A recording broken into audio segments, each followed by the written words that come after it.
For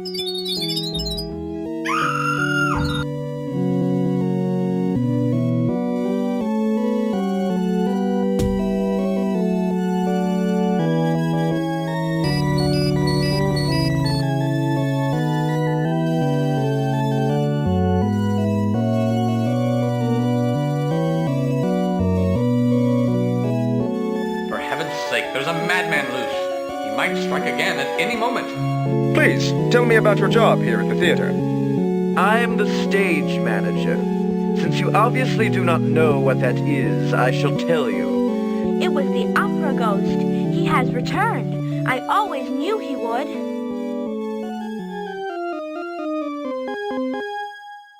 Do you know Christine Florent well? She's very sweet. I believe that she knows more about this chandelier incident than she lets on.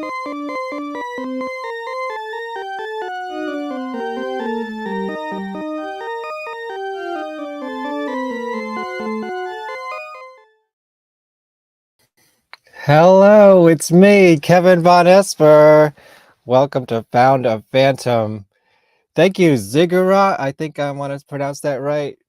I played the trailer they made for the game Return of the Phantom, which is the theme of the show today. That's right. Get ready to go back in time with me to 1993. Let me set the stage for where I was in 1993. I was about 9 or 10 years old. I had just discovered Phantom of the Opera. I think I saw it on Broadway for the first time in 1994, but it's in that pocket, right? I've definitely read the book, and I'm definitely playing computer games. You know, I love my Police Quest and Hugo's House of Horrors and Leisure Suit Larry, you know, when the parents go to bed. And I'm sure Raymond knows what I'm talking about there. Yeah.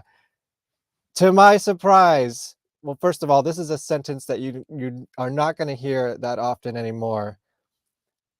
I walked into the local mall, into the computer game store, and to my surprise, there was a box, a black box with a mask on it that said Return of the Phantom. And my 10-year-old brain could not believe that there was a game about the Phantom of the Opera. I had to have it. It's been a little bit of a fascination ever since, just because of that nostalgia factor. The game about Phantom of the Opera.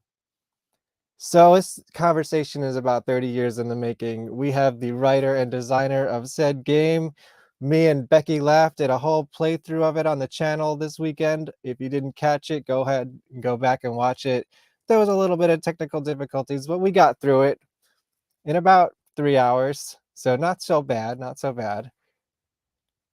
Let's find out all about it tonight on Found a Phantom. Found a Phantom. Found a Phantom. Found a Phantom.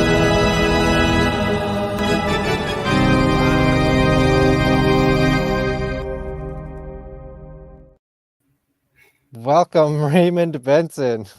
Hello, thank you for having me. Thank you for being here to talk about such a niche subject of your career here. I guess,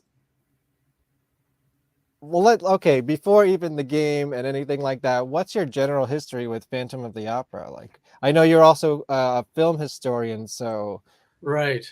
when did that come into your life at all? Well, I had seen the silent film with Lon Chaney when I was in college on the big screen, and it made it's kind of creaky and slow, but Lon Chaney is fabulous in it. It's he's just incredible, and so that's what really made the lasting impression. Then really next was seeing the musical, and I saw it in London. Okay. Yeah, in 1988. Original cast? Michael Crawford had already come, I think, or was already left, and he was. When did it open on Broadway? Do you remember? I believe 88. I think it's 88. Okay, so it was. Are you good at math? It was 35 years ago. because Yeah. I just went to the 35th anniversary performance. Right. Okay. So yeah, he was already on Broadway, and they had a second cast in London. But I happened to be in London that year, and my wife and I saw it there first.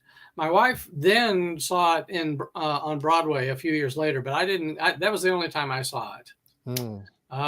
And you know, Did it make an impression on you? oh yeah, I thought it was pretty great. And I had also seen as a kid the Claude Rains movie, Sure. as well as the Herbert Lom movie. Hmm. But I didn't see the original silent film until I was in college. So I guess the first one I saw was the Claude Rains one. You know, there was certain times in history where the silent film was the hardest one to find, Oh yeah, I'd say. yeah, You know, now it's like you can get anything anywhere, anytime you want, but right, right.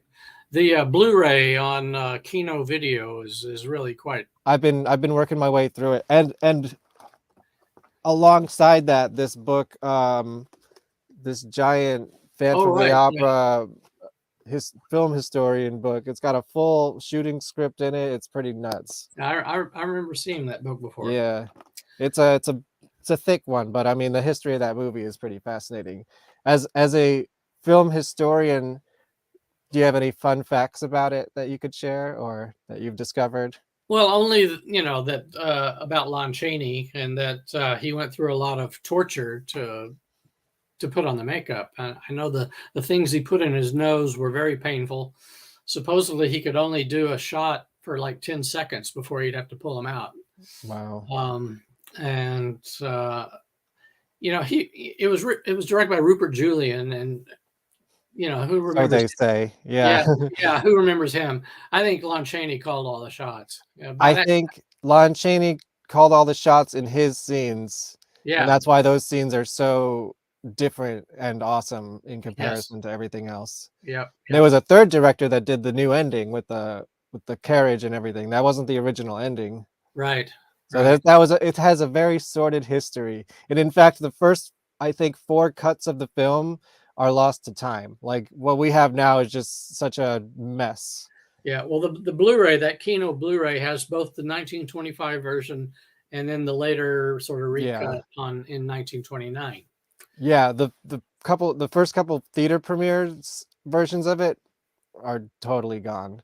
There Yeah, was the graveyard scene. It was a totally different ending. There's a lot of stuff they had to cut out. right. I wish, like, who knows, maybe one day it'll appear in some private collection. It's just my wildest dream, pipe dream. Yeah.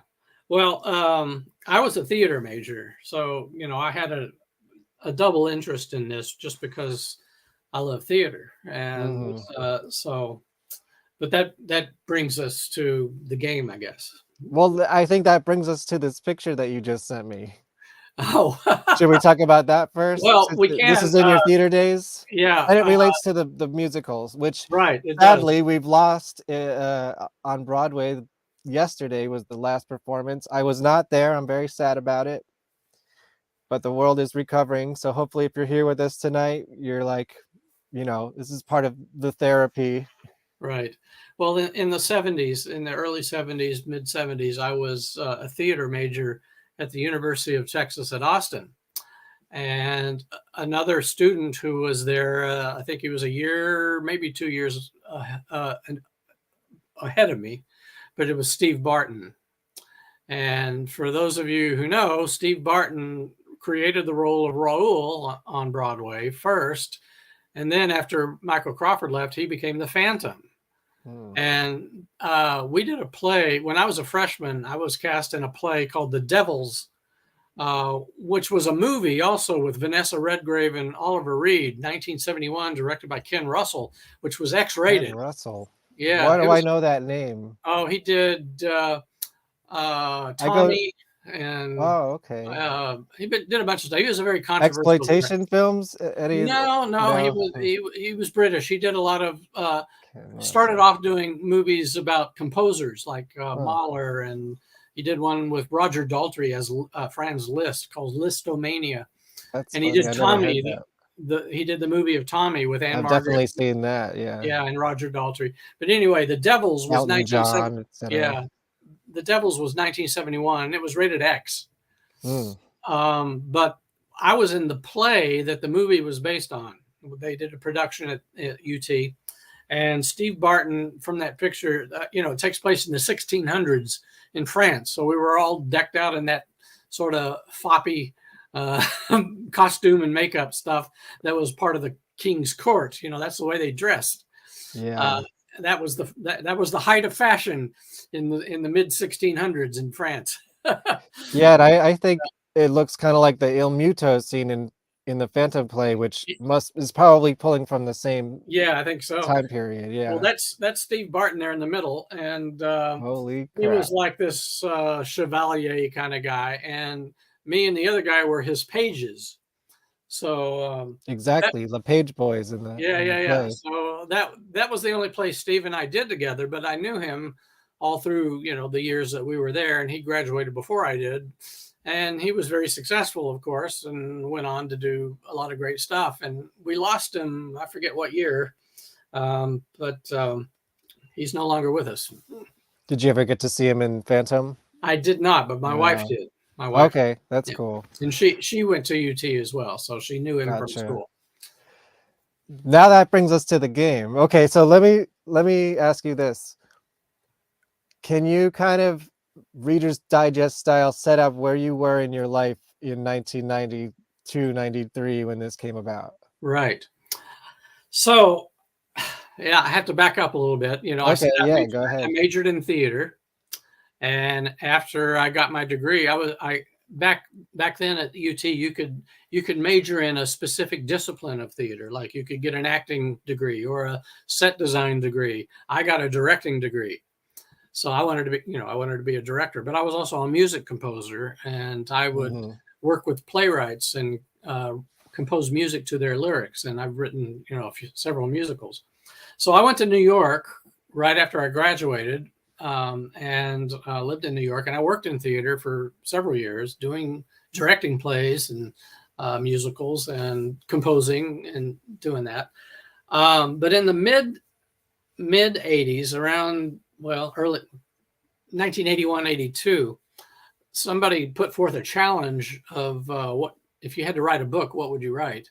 And I said, well, I'd write a history coffee table book about James Bond because I was a big fan. And my friends, egged me on to do it. And I never thought about being a writer, but I set about doing that. It was a labor of love. And the book came out in 1984, The James Bond Bedside Companion. And so that set me on a completely different career path. Right. Yeah. I never expected. But right after it was published, I had an agent, a literary agent, because of the book. He called me up just like a month after it was published, and he said, Raymond, there's this company that's making computer games, and they're looking for a writer, and they have a license for a couple of James Bond games, as well as a Stephen King license. And he thought of me, and I thought, oh, well, that sounds fun. And I did happen to play computer games at the time, especially the Infocom games like Zork. Do you remember Zork or any of those text adventure games? I've only heard about them. Yeah. This was before graphics, I remember before graphics, just barely, like early 90s. Yeah. Maybe. Like 1990.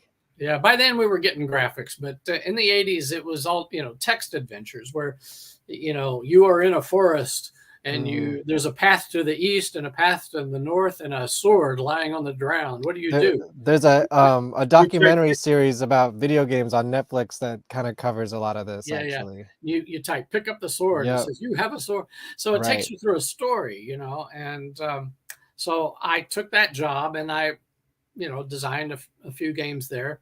And then eventually I got hired by Origin Systems in Austin, and I worked on Ultima 7, The Black Gate. I was the head writer of that. And that was a big game and a big hit, and it made a lot of money. And so other computer games started, trying to recruit me. And one of them was Microprose. Microprose. that was they were headquartered outside of Baltimore, and I went and interviewed, and they convinced me to move my family up there. And so in fall of 1992, I moved from Austin, Texas to Baltimore. That computer game industry moved me and my family cross country 3 times in 4 years. So we moved from New York to Austin, then Austin to Baltimore, basically, and then Baltimore to Chicago. This was like your main thing, your main gig at the time? That's what it was, my main games? gig at the time. At the time, it was. I'd sort of That's left behind. So cool. Yeah, but once I started writing computer games, that kind of became my day job, and Right. I sort of just left theater behind. Although I liked to stick my toe back in it every now and then, but theater was a hard life. You really have to be willing to starve for years doing it. And once I got married and had a kid, like, I can eat and write about theater. Great. yeah, Right. Theater. So in the fall of '92, I started working for Microprose, and they had this division in their company that was just starting to do these point and click adventure games. Yes. And they had done one. As I was saying, Leisure Suit Larry. Right. They had saw done you nodding your head. You know what I'm talking about. Yeah. Some others from that. Well, Ultima 7 was of the same ilk, but they had done one, and so they hired me as a writer designer, and so I got to pitch ideas for my game they wanted me to do. And I remember pitching 2 or 3 ideas, but Phantom of the Opera was very, very popular because of the Broadway musical. Yeah, it was still kind of Phantomania, right? Yeah, it was. It was definitely. There was, since the play, there was also the Robert Englund movie that came out. Yeah, I never saw that. Oh, really? You should. It's actually really good. Really? It's a little gory, but yeah, he's wonderful. And well, when it came out in 1989, it got trashed by the critics. I believe that, yeah. And it bombed. It bombed at the box office, and it trashed. So I didn't bother going to see it. It's a really interesting movie, and that's okay. I'm gonna return to that later. Okay. Let me continue your story, but make sure I return to that. All later. right. Yeah. Well, I probably know what you're going to say. Okay. Well, I have it in my notes already, so go ahead. Well, anyway, I pitched a game about Phantom of the Opera. In fact, I pitched it as Return of the Phantom, because I didn't want to do an actual adaptation of Phantom of the Opera. Right. I think there would have been rights issues. But so I pitched that, and I also made the pitch that the Phantom Mania is going on. This would be probably very popular. I was right in the center of it, sort of. Yeah. So it got approved, and we started working on it. And I wrote the storyline and the script and everything, and started designing all the rooms and what happens. And I had a whole team. Artists and animators and programmers and sound people that were all working for me. And the producer was Matt Grusin. He's no longer with us. So he was instrumental in, basically making sure we had everything we needed, and being the liaison with the suits at the company. And we worked on it for, 8 months, 7 or 8 months. Was that a long time for a game? So that was about typical for for a game in that time period. Mm-hmm. And it was, you look at it now, it's very primitive. It's very kind of slow moving, and actually, I want to start playing some video from it. Okay, yeah. Like as you're talking, And but at the time, it was state of the art. It really was. Yeah, it totally was. I mean, it looked quote unquote real,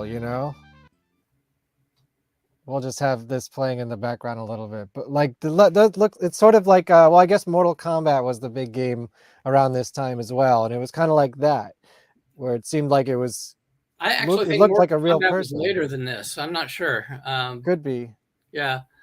But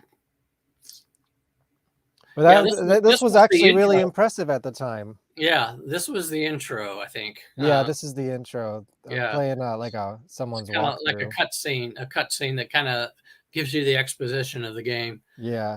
But we tried to get as much of the opera building from France as we could. I do have a question about that. There's so much walking in this game, yet there's no grand staircase. Only in What's the up with beginning that? there. Only in the beginning. Isn't it like, I would just imagine if you're going to be walking all over this game, wouldn't it be great to walk along this famous staircase? How did that not make the game? I don't remember. That's I really don't. crazy, It was right? all, it was all backstage. It was all Yeah. backstage. I think the office, the manager's office is upstairs there, and you never see the staircase except at the beginning of in that cutscene that you just showed. Right. And a lot of this stuff, we had to make up because we couldn't get pictures of what it really looked like backstage. Yeah, I was wondering. I mean, you got some of it pretty decently. Yeah. Like the stage and the auditorium. Right, And right. But I also, had Right. to rely on my own theater experience of what big backstages were like and what kind of rooms you had and what the props room would be like. And oh man, if you were designing this today, have you ever seen the Google Maps? This is one of my favorite things. of the theater. Yeah. No, I haven't. Oh man. Yeah. I'll pull it up while you're talking. So we did, it took us that many months to do it. And finally it was around this time it was around late March, early April of 1993, 30 years ago. I can barely remember it. Oh my. Yeah. You can walk all, not the entire building exactly, but you can skip floors. So let's see what's right below there. Yeah, I wish we'd had this when we were doing the game. I know, right? Yeah, that would have been nice. 2 stories below. Here we go. All right. It doesn't look cool, too right? different. Doesn't look too different. No, you did all right. Like Yeah. the hallways, the box where the boxes are looks pretty accurate. Yeah. Some stuff like that. Uh-huh. No rooftop action though, huh? Look. No, we didn't. So we had the regular version out. I think it came out in late May or early June, and then we got voice actors to do the sound version on CD-ROM. Right. Yeah, that's what. Yeah, This I was had before, actually. Yeah, go ahead. Sorry. This was before Windows. It was a DOS game. Look, this is a Google Maps of the lake, by the way. Oh my! That's the real lake. Huh? That the Phantom is based on. Wow. Yeah. That looks pretty cool. Right. Anyways, I thought I had to show you this, and then I have to show you this. This is what I had it on. I have the That's discs. yeah. So I didn't have the sound. That was like too fancy for my computer at the time. Right. So I have all the original. Like, when's the last time you saw one of these? Right. Right. Exactly. Holy crap! I don't think they work anymore, but Well, I've still got the original box too, so with that in there. But I wish I had the box. I have the discs and I have the booklets. I think I sent you a picture of the 2 different Yes. boxes. Let me pull that up. And then I do have the CD-ROM version, which is I think far superior just because it's got sound and music and the voice actors. And I directed all the actors. I'm one of the actors in. Yeah, I'm the manager. I'm the manager of the opera. Right. And one of my best friends from theater, Stuart Howard, plays Raoul. And he was living in New York at the time, so he came down to Baltimore. No, I do not think so. So that's you, huh? Yep. Who do you suggest I speak with? And that's my I'm friend Charles, Stuart. our stage manager. He should be able to How was that fun doing the voice acting? Oh yeah, that was great. And we had some. We basically pulled people from the company to do a lot of the voices. I think there was 1 or 2 other sort of pro actors that did some of the major parts. And the cameo of the Phantom with his mask off was one of the heads of the company. His name was Sid Meier. Should we go straight to the we have to talk about it anyway, so let's talk about it now. Yeah, sure. Let's Now, talk about the Phantom's face. Yeah. Spoiler alert. Yeah, there it is. Yeah. Sid Meier. What is going on He here? he was a writer designer at Microprose. He did Civilization, which was their I biggest hit. remember that one. Yeah. So he was a legend in the computer game industry, and so I got him. I talked him into being the Phantom, and we put on this crazy makeup. It doesn't come off as good as on this animation as well as it did in person. Really? Yeah, it looks kind of rough on this. I can't really tell what's going on. It looks like it's falling off. It looks kind of like a Terminator. Well, it was done with clay and real theatrical makeup, Mhm. and it looked pretty awesome. Just if he was in front of you, but once they rotoscoped and then Yeah. animated it with the artwork, they had to sort of paint over it, I guess. Hmm. And yeah, oh yeah, there's the girl. Yeah. Seeing this is all bringing back memories. Yeah, I figured it would. I haven't. What's up with this guy's mustache? That's a extreme mustache. Yeah, I guess that was one of the styles back then. I don't know. Yeah. I forgot about that cut. Interesting. Huh. Yeah. And then he Yes. So So this is a sort of almost like a big in joke with the computer gaming world. yes, it was because it was Sid Meier. Dramatic. Yeah. So that's really the story of the game. Then I just went on to other stuff. In fact, Yeah. that division of the company, about 2 months later, they were having financial problems and they had to lay off about, I don't know, a third of the company, and they laid off that entire division, including Oof. me. And so I went, job hunting again, and I ended up outside Chicago working for Viacom New Media. And I worked, 2 or 3 more years in the game industry, but then I got the job to write James Bond novels. Right, which you're kind of most notable for, I would say, right? That's my footnote. I keep telling people, like, yeah, I'm talking to this guy who's wrote this Phantom video game, but he wrote some James Bond novels too. Yeah, that's my footnote in history. It's a pretty cool footnote. Yeah, thanks. But then from then on, once the James Bond thing happened, I left the game industry and just became a full-time novelist, which is what I've been doing since 1997. Have there been any novels that you've written that had any Phantom-y influence? No. Not really. I pulled the cover of one of them just to see, because it looked a little Phantom-y. What's this about? Oh, Hotel Destiny. Yeah. Well, this guy wears a mask. Okay.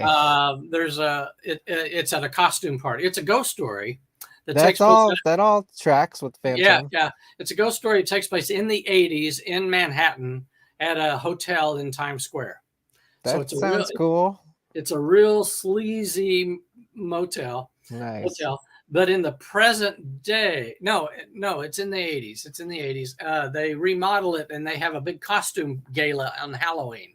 So people are dressed costume ball, yeah. And this guy with a mask, with it, I guess it's a Phantom mask, only it's not a half mask. Mm-hmm. Well, that's only in the play, anyway. Yeah, he kills somebody, and he kills the main character of the novel, and so the main character. Spoiler alert. Is a ghost, and he has to basically solve his own murder throughout the story. Interesting. So there's a little bit of Phantom in there, I maybe guess so. Subconsciously. Yeah, maybe. Okay, well, I definitely have some other questions. I want to pick your brain. I know you think that's it, but it's not it. I'm going to pull some information out of you, and memories, perhaps. One thing I noted was you must have written these let me see if I pronounce this right. Dramatis personae. Dramatis personae. Dude, these are hilarious. Have you read these recently? Yeah, I have not, but I remember writing them. It's pretty entertaining. Let's see.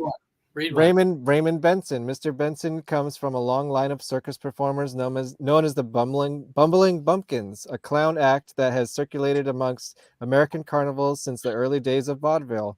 Mr. Benson gave up the act when he finally realized that no one in the audience was laughing. What's wrong with these people? Over 50 years and they still don't get it. he complains bitterly. He was spotted by the Paris Opera House managers performing on the sidewalks of Manhattan's Lower East Side and was hired immediately. There's a you-know-what born every minute, Mr. Benson explains.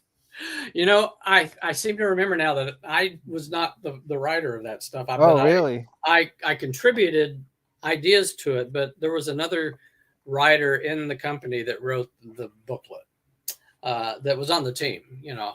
He was pretty witty. Yeah, he was. I think it was Doug Kaufman. I think that was his name. I think he wrote that.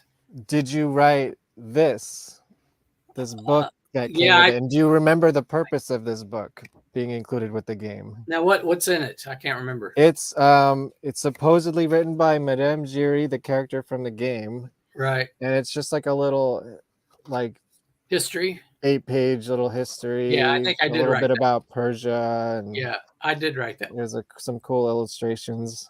Yep, I did write that. And beyond just being a cool little thing, the original purpose was to so people wouldn't bootleg the game. They would ask you like a question at the beginning of the game that you'd have to open the book to answer. Copy protection. Yeah.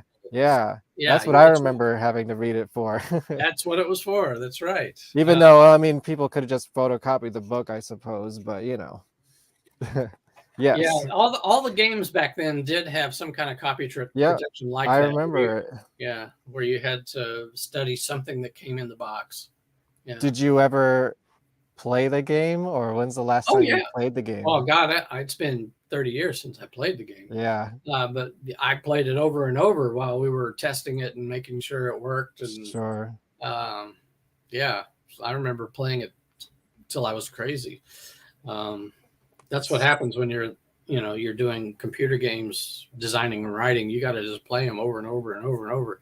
Mm-hmm. You find that you're looking for bugs, and there was a whole quality assurance team in the company too that would play it over and over, and they would submit, okay, here we found this bug, and then we'd have the programmers on the team would have to fix it. And anything interesting, or was it all kind of like technical and boring? Well, it would be like, I mean, you might walk one direction and you're supposed to enter a certain room, but instead nothing would happen or something like that.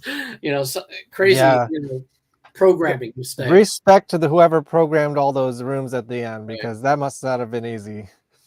Oh, you mean the maze? The maze. Oh, yeah, the maze. Let's talk about the maze. I mean, is that the main difference between the easy and difficult mode? Well, I seem to remember that the maze and the difficult one. Yeah. And look at this is your hand-drawn notes. Yeah. That's a lot of rooms. Yep. It was kind of inspired by the maze in the Infocom games that was all text. Right. Like Zork. Zork had a famous maze. And the way you'd play it is, you are in a room. And I think that's all it would say. And you would go left or go west. And it would either say, you can't go that way, or then it would say you are in the room, another room, or something like that. And so you would have to kind of map it out as you go, depending on which direction you went. And although this one was, you could actually see the rooms, but they all looked alike, right? Yeah, they looked exactly alike for most of them. It was a visual sort of. I don't know. I haven't watched to the maze from Zork. I've been cheating for many years at this point in the game. Like, I can't try to figure it out myself anymore. I doubt I could probably do it myself. So. Yeah. Tell me, that was the original idea. Was that the original idea of the character collecting the gels so he could place them down in the maze to see if he backtracks or not? That's what I understood. I think it was. I think it is. It was like a breadcrumbs thing. Right. Yeah. So I think that was the strategy. Yep, that's right. Let me see. I got a list. So me and Becky Laff, who's a frequent guest on this show, and did this wonderful Phantom of the Opera graphic novel based on based on the actual novel, Nice. Huh? She's working on part 2, but anyways, we did a playthrough of the whole game thankfully it's available on Steam. You know, I didn't have to use my old diskettes. But it was only available on Windows, so I couldn't play it because I have a Mac. So she played it while we kind of just commentated on it. And I wrote some notes. I want to ask you about some things about it. Okay, I hope Well, let me just go through it. Yeah, some of it maybe will spark some memories. Some of it maybe just who knows. In one of the downstairs room, there's like a bear prop. Was that like a reference to the Lon Chaney movie with the giant bear in the background in the beginning with the dancers running around? Maybe. And was there any Easter eggs in this game beyond the computer guy? I mean, the guy who played the Phantom. I'm sure there were. I'm not sure if I can remember what they were though. Mhm. They may have just been in jokes with the company and the people who work there. Mhm. I don't think there were any Easter eggs involving the Phantom or the story of the Phantom. Right. I doubt there was. There's a part where he's talking to, I believe, the Christine character, and she's describing some dreams, and they get a little bit sexual. Was that a we thought that the game had a little bit of an overtone as an adult. Do Probably you feel so. like I probably thought, why not? yeah. I mean, And we like that. Yeah, that's cool. We like that here. yeah, I without seeing what she said or what the Well, I wrote one quote. It was, "He makes love to me." Oh, okay. I mean, it's not like Well, it that wasn't bad, but it it was. wasn't explicit. It No, was it wasn't. It was pretty tasteful, but it was a little bit like, oh, yeah. they're usually Well, when you think about it, that's what Eric wanted to do yeah, to I know, and Christine. nobody gets it right. So we appreciate that tone. Um, there was a reference to Samuel Beckett. Oh, that's because I'm a fan. Okay, What was the reference? I don't remember. I think maybe it was a quote or just a reference to one of his works. Waiting for Godot, probably. No, I don't think it was that one, but yeah, I just wrote that down as a note. Okay, so here's where I want to talk about Robert Englund's Phantom of the Opera. And why do you think I want to bring it up? Because you Well, said you might think I know what you're going to say. It had a time travel plot. that had the time travel plot. Yeah, well, I didn't know anything about it It when was almost exactly the same. Like he gets hit by a sandbag on stage. She gets hit by a sandbag in the movie and gets transported into the yeah, but past it's from her point of view. This one from was her point of mine was view. from Raul's point of view. Yeah, Well, I guarantee you, and I swear that I had no knowledge of the plot of the Robert movie. that's so interesting. It just shows you how great minds think alike. Mhm. I did hear about the movie a few years later from somebody who'd played the game, and they had asked me about the movie, and I just kind of went, "What?" Mm. I never heard that because I never saw the movie. I had no idea that. I still think you should seek it out. Get the Blu-ray. It's really wonderful All transfer. right, I might try to find it, but yeah, no, this was totally written out of my imagination. So Well, there was another someone may have ripped you off. Have you heard anything about this? Have you seen Dario Argento's Phantom of the Opera? I have From not. yeah, Dario Argento made a Phantom of the Opera, and not Opera, which is a better movie and more phantomy than his Phantom, but that's a whole nother podcast. It was 1998 or so that it came out. It's it's a very curious film. It's not well liked, but What's the name of it? it's called Dario Argento's Phantom of the Opera. Oh, right. I Yeah. remember it coming out, but I never saw it. Yeah, I mean, I wouldn't necessarily seek that one out. It's kind of a disaster. It's like watching a car crash. So, there's a certain sort of sideshow aspect to it, but there's a very horny Edgar Degas in it. Degas. Okay. Degas. Right. And there's a very horny Degas in your game. Well, they just talk about him, right? No, they Or is- talk to him. Oh, he's in the game. Yeah, yeah. I Wait, let me forgot. pull it up. Forgot about that. What does he say? What does he say? Oh man, we gotta watch it. I gotta find it. It's so funny. Let's see. It's after you go back in time. Talk to this guy who's sort of like the Joseph Bouquet. Oh, here he is. Dude, this is fascinating. Let me skip. I remember that he was referenced, but I didn't remember he appeared as a character. Oh yeah. Let's just watch this for a moment. Remember, this was 30 years ago for me. Bonjour. Who are you? My name is Edgar Degas. I am an artist. What do you paint? Ballerinas. Young, female ballerinas. Lithe, supple, young, female ballerinas. I remember it now. Young females, monsieur. We want to know about this.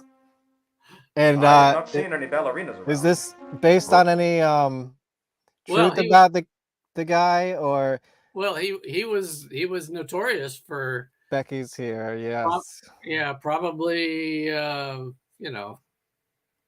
he was kind of a little. We've all seen his paintings. Yeah. Yeah, he was into young women and girls. We know Well, that. there That's- was a that's similar. history.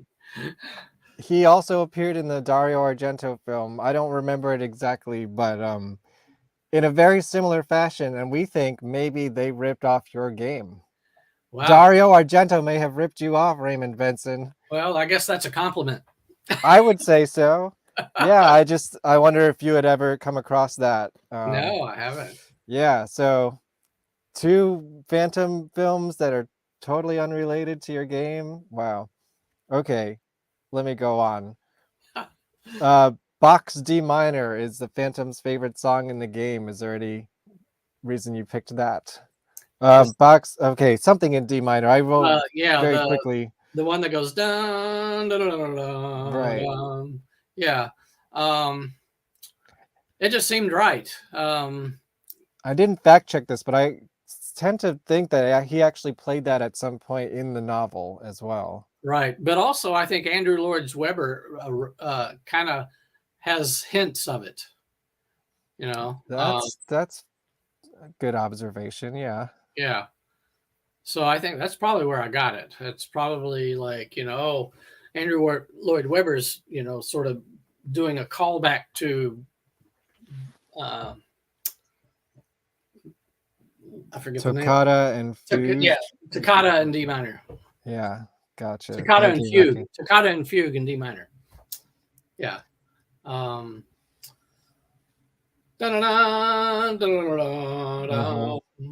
and then the Phantom actually plays it at some point in the game Right, too. right. And it's also from Fantasia. Right. Mhm. That's That's right. Yeah, I guess that's where I would probably know it as a kid. The Wedding of Isabel. Does that have any significance? That was in the book, wasn't it? Could be.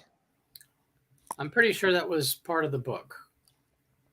Um, I'm guessing, but it's been a long time, but I think I got that from the book. Oh, they're here. oops, All right. I want to go back to this. One must Okay. only know where to look. We're done with Degas. We're done with Degas. You get the point. I want to go to Phantom's lair here. Was this throne, was this influenced by the Andrew Lloyd Webber? I don't think so. Was there any, like, when you were designing, did you design this room, and like what did you have Well, in mind? the artists did. I basically, in my script, I would describe what was needed and where the there doors. it is, I think. Oh yeah, and where the doors were. Oh, that's the Bach piece, right? I guess. I don't know if they.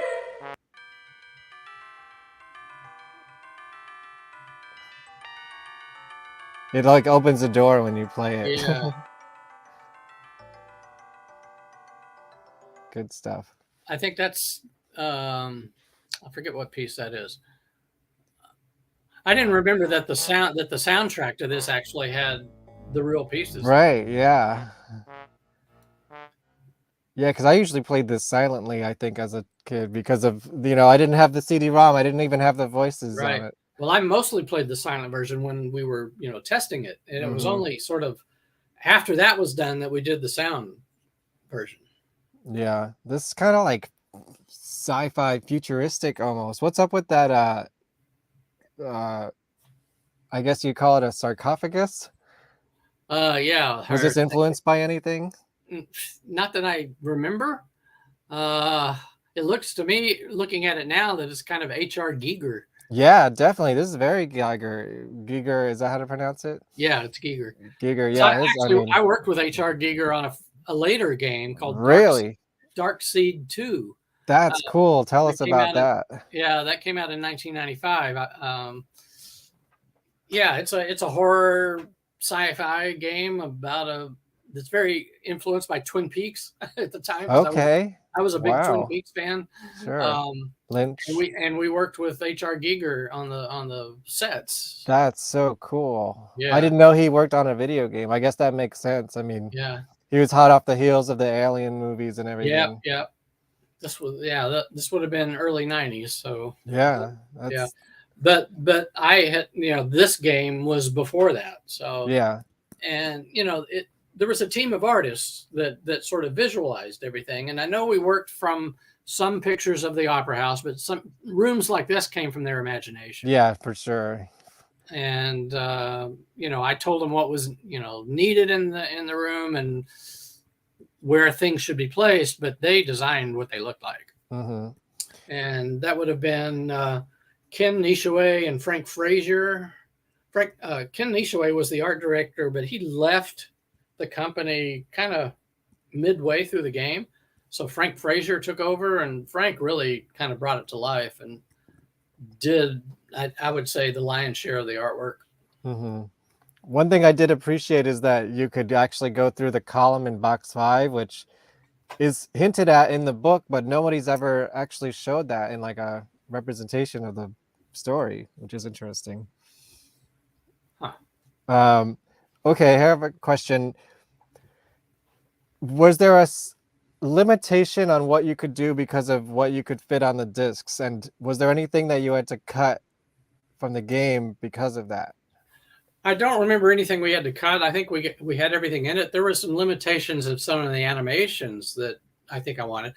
I was not happy with the ending, the very end, the last image of the Phantom's ghost coming back. Oh, yeah. In the room.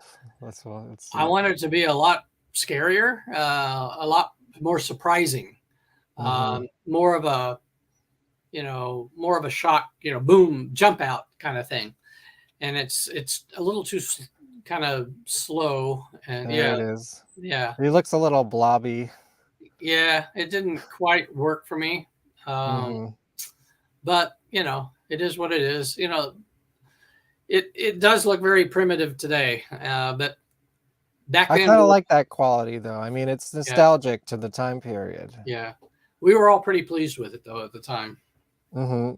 Well, that leads me to my next question. I didn't get to look up any of this, but were there reviews for the game, and how was it received? There were reviews. I can read you some. Yeah, sure. Let's read some. Let's see. I'll have to bring it up. All right, hold on.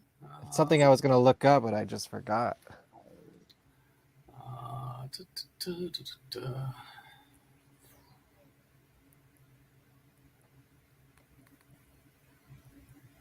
Did you, while you were looking that up, did you learn anything from this game in particular? Learn anything? What do you mean? I mean, I don't know, in any sense of the word, just any part of this process. I was tapping on all my strengths as a theater person, in my history of theater and what I knew about theater, as well as the storytelling. I can't say that I did learn a lot about the programming and how they went about, animating this stuff. That was all fascinating to me because that was all pretty new. Okay, I found some reviews. Let's hear it. These are just excerpts.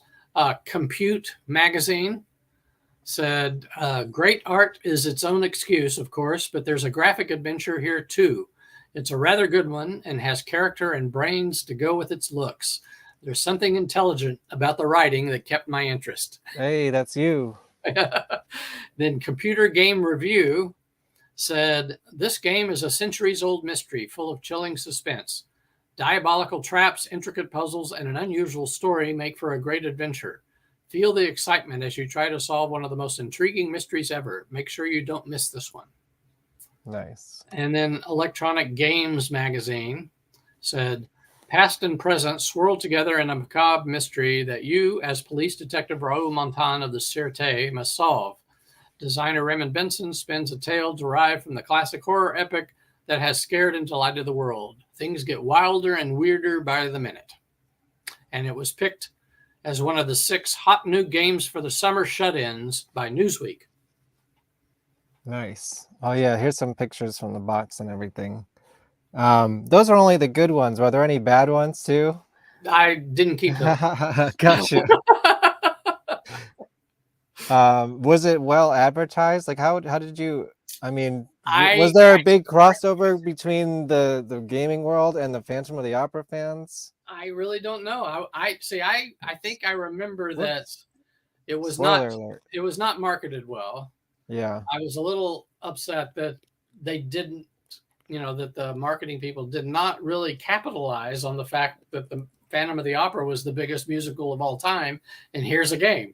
That just didn't happen.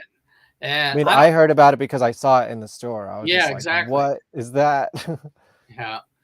And like I said earlier, that the company had to lay off about a third of the company just within a couple of months after the game's release. So that might have played into the lack of advertising or marketing the game had. I really don't know. I can't remember that much. I was disappointed in the in the rollout, but the fact that you're still playing it and yes, and it's still available on Steam if anyone wants to go play it. Yeah, and I have heard of people finding it and playing it, and so I know it got out there, and I don't think there's been a Phantom game since. No, probably not. Have you considered writing Return of the Phantom? No, I got out of the computer game industry. Yeah. In the late 80s. When you're writing a computer game like this, how is it different than writing a novel? Or do you kind of write it in novel form and then transfer it? Or what's your process? What you do, it's all done. Well, first you write the whole story, sort of like the walkthrough, basically, the story of what happens. And then you break up the game into rooms. What happens? Oh, yeah. Let me pull up some of your hand-drawn rooms here while you're talking. Oops. So, like in that, okay, what is that? Section 1. Yeah, this is the beginning of the game. So 101 is the main auditorium. That's where you start. So the cut scene goes to the main auditorium. And so you write everything that can happen in this room and what must happen in this room for the game to progress. And what characters are in the room and what dialogue is done. And so all that is like 4 to 5, 6 pages just for that one room. And so you do that for every room in the game. And all this represents a separate room. Yeah. And then some are much more complex. Like the room where you have to move the rolling ladder, the staircase, to go up above to the stage, like that. There's a lot that goes on in that room. Yeah, you could push a lot of things in this game and nothing happens. Yeah. So you have to have stuff. And then there's also if you look at things, there's a description for everything. Yes. And so you have to write all of those too. I had to write all of those. I had to write all the some of those are really funny. And you have to write all the dialogue choices, Right. Yeah. like if they pick one thing, you have to have the dialogue for that, and it branches off too, like a conversation. Once you get onto the conversation you're supposed to be on, then you have choices to go on from that first paragraph of dialogue. So it branches out, and it gets crazy. So you end up with a phone book, like a big phone book style manuscript for a game like this. Interesting. It's huge. Yeah. So it's, as opposed to a novel, which is very linear usually, and it just tells one story. where a game you have to have all the chosen paths, all the wrong paths as well as the right path. I wanted to also praise you as a musician. I see that you play music, and this is the one I pulled out to play.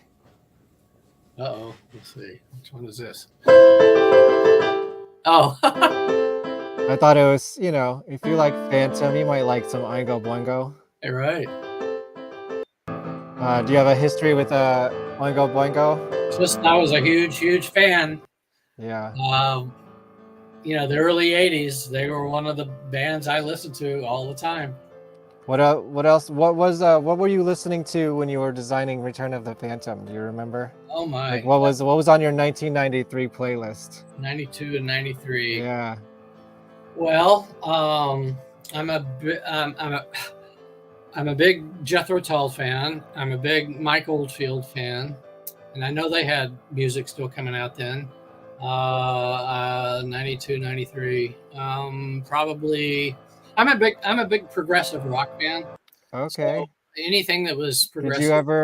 Did you ever see that silent Phantom of the Opera version with Rick Wakeman music? I know about it, but I know Rick Wakeman. Oh, really? Yeah.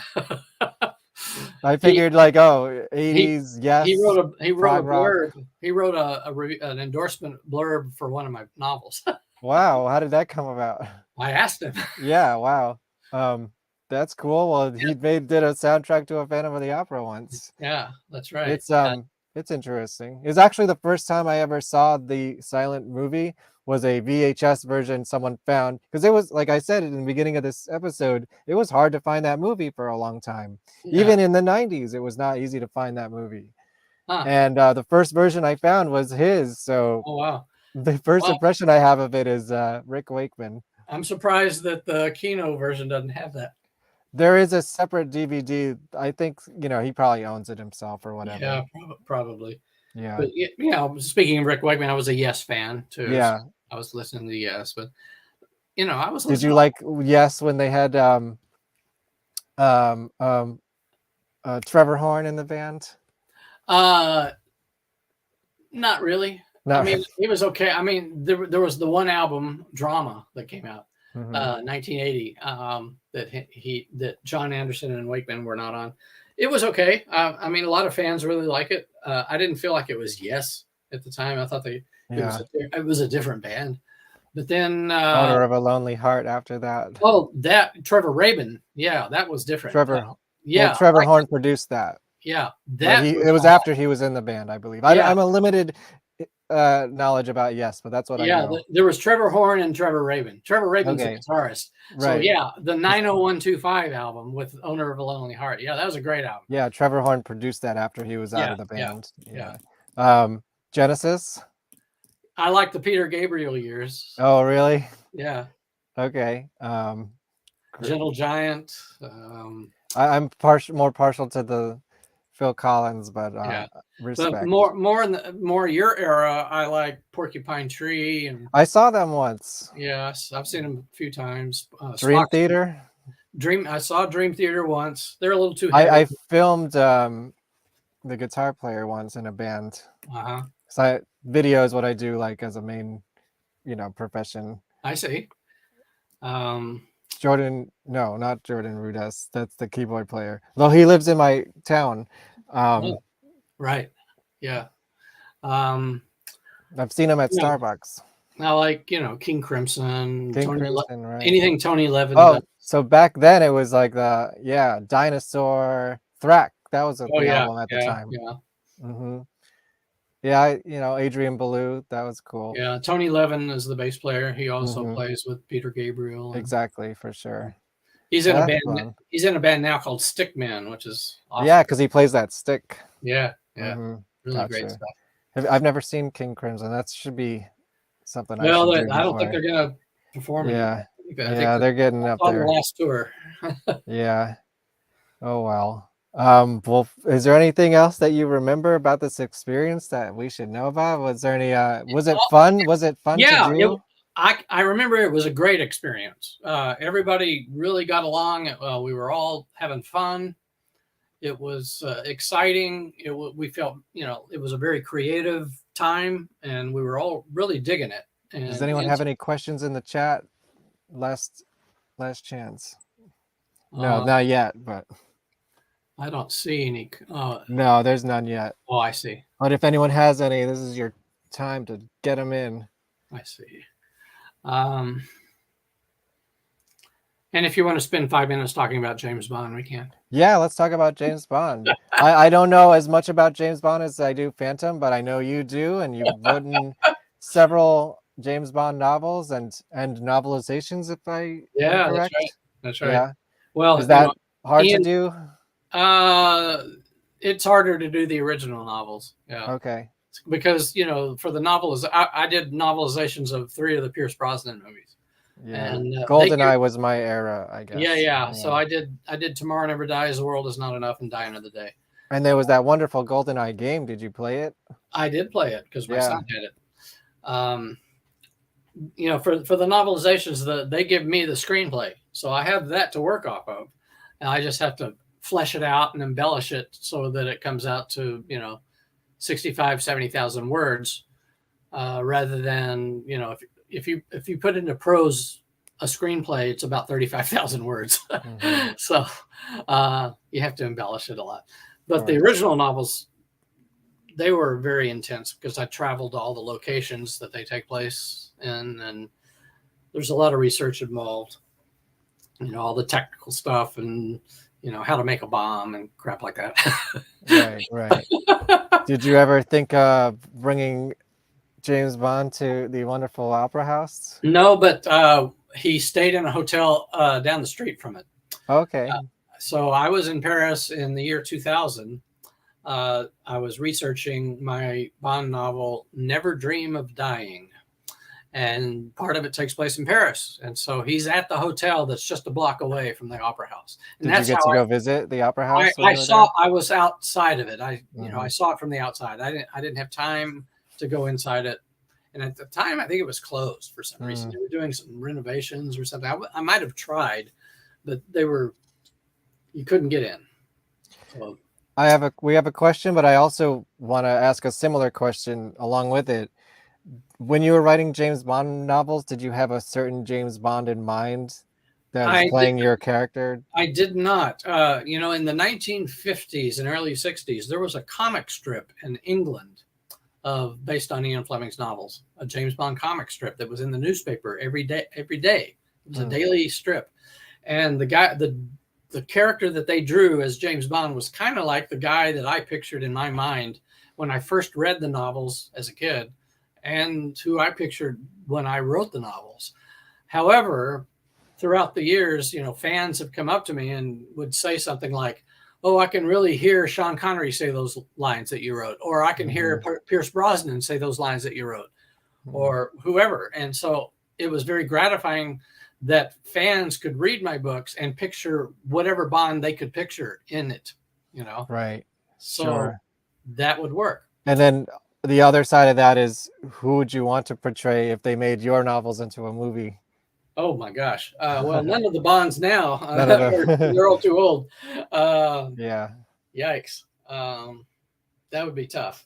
Or like anyone even in their prime, Well, Connery was always my favorite, just because I grew up with Connery. He was the first, and he really made the series what it is, because if he had not been a success, we would not be talking about James Bond. Sure. Yeah. And in 1966, Sean Connery was the #1 box office star.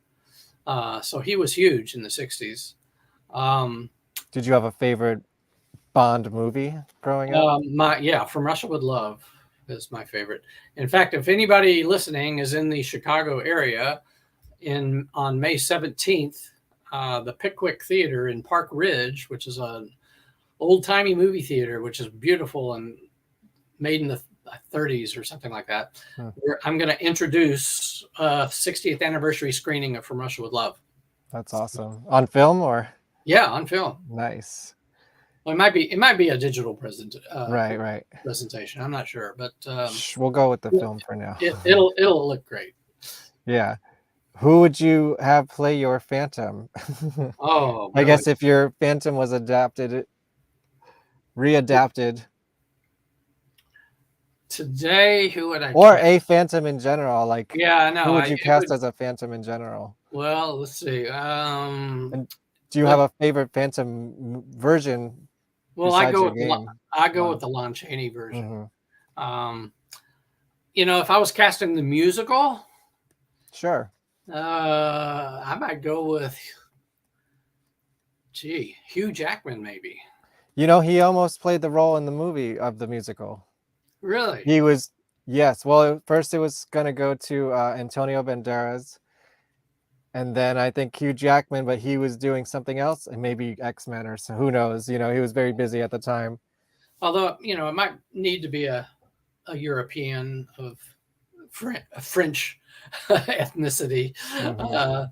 I'm not sure. Nobody does that. Well, no, actually, he's from Iran, I believe. Yeah, I can't remember his background. But yeah, something like that. Yeah, Persia. Yeah. Persia, yeah. Yeah, something like that. Yeah, I don't know. It's a tough question. Do you this is just fun we like to just think about this one of my most fascinating, the thing that fascinates me about Phantom of the Opera is how wrong people get it all the time. Like, nobody's actually done a good job adapting the Phantom if you're comparing it to the original novel. Yeah. Could you ever conceive of or what would your movie Phantom of the Opera be like? Like, set the tone. Well, I would definitely make it period. I would try to be faithful to the novel, because I think the novel is pretty darn good. It is, yeah. And there's a lot of aspects to it that people don't really ever adapt. And it's more a mystery than it is a horror story. Exactly. Yeah. So, and I'd make it sexy. Yeah. You know what I always say? I think tonally it should sort of be like a teen comedy, but then, because they're like Christine and Raul, they're like early 20s, they're very young people. Yeah. And then to counter like the terror, everything above the stage is like kind of levity, and then everything below the stage is like horror. Right. I think that would be a good dynamic. Anyways, we like to ruminate about that. When's the last time you read the novel? Probably not since I was doing the game. Yeah. Maybe worth a revisit. Maybe it'll spark something. I guess, what are you doing now? What do you want to promote for yourself? Well, my latest novel is called The Mad Murders of Marigold Way. It's a murder mystery that takes place in the second month of the pandemic. So it's May 2020, and it takes place in a suburban street. So everybody's very paranoid and scared and nervous and anxious and wearing masks, and they're in lockdown. And so that was a perfect milieu, I thought, for a murder mystery. And it's kind of got a Coen Brothers vibe to it, because it's got a lot of dark comedy in it. I say it's the Coen Brothers meets the pandemic meets Thornton Wilder's Our Town. Okay. So that sounds pretty cool. Yeah. Yeah. I'm sold. Yeah, it's out now. Let's see. One more question. As a writer of thriller and suspense, do you think you are good at unraveling other people's stories, figuring out how and who? I assume that means, am I good at figuring out the mystery if I'm reading one? Like figuring out who done it? That's a good, yeah. Can you clarify? Let's see. Think you're good at unraveling other people's stories, figuring out personally or yeah. I assume that's what she means. Yeah, sometimes. I mean, it depends on how well it's written. If the writer is really, really good and clever, then no, you don't figure it out until they reveal. But there are some writers, that you can figure it out immediately. Now, my latest book, The Mad Murders, most people can figure it out early on, but that's not the point of the book. There's other things that are, there are other surprises, you know. So I can't reveal those. In case Yeah, you- yeah. Spoiler. Have you watched the series You?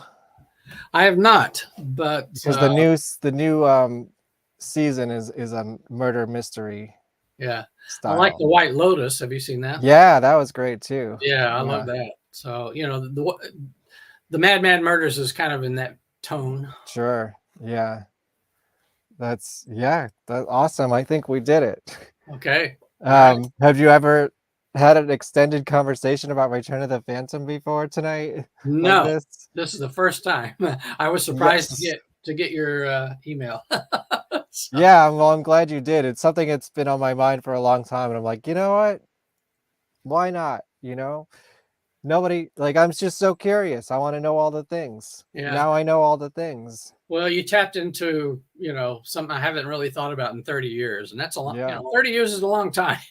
So Well, me too. I was right there playing it, 30 years ago. So yeah. All it's right. very nostalgic for me. So thank you for being a little bit of a part of my youth, I guess. All right. Well, you're You know? welcome. All right. And I guess I gotta tell everybody I booked a new show tonight. So Okay. where is it? To do. Maggie Burns will be joining us at the end of the month, Phantom Friday, April 28th. We're going to go back to book club and talk about the book and also her illustrations. And she was at the final performance of the Broadway show last night. So that's what I really want to talk about, because wow, what an experience that must have been, emotionally, etc. I want to know all the things. Are you sad about the show closing, Raymond? Well, I mean, It's kind of lived its certainly life. had I its mean, run. think It about had its 30 years run. ago. This is 35 years. Wow. Yeah, yeah. And like, you know, I knew Steve Barton, and I know he was a big part of the show for a long time, and I was sorry that, you know, he left us. Oh So, yeah, I got to do the thesis of the show. Found a Phantom is titled because even when I'm not looking for phantoms, they seem to find me, like in pop culture, or even just living in New York City, walking down the street, you're going to see a phantom somewhere. Have you run into any phantoms lately in pop culture or otherwise that you were just like, oh, look, there's a phantom? well, I've been to costume parties where somebody is the Phantom usually. Okay. As the Red Death or No, the white mask, you know, Okay. they're doing the Broadway thing. Gotcha. Yeah. That works. We'll take Yep. it. Well, thank you again for being here. This has been thrilling for me. Okay. Well, you're welcome, and thanks for asking me. You got it, man. Go to RaymondBenson.com and see what he's up to. And join us next time on Found a Phantom. Bye, See everybody. ya.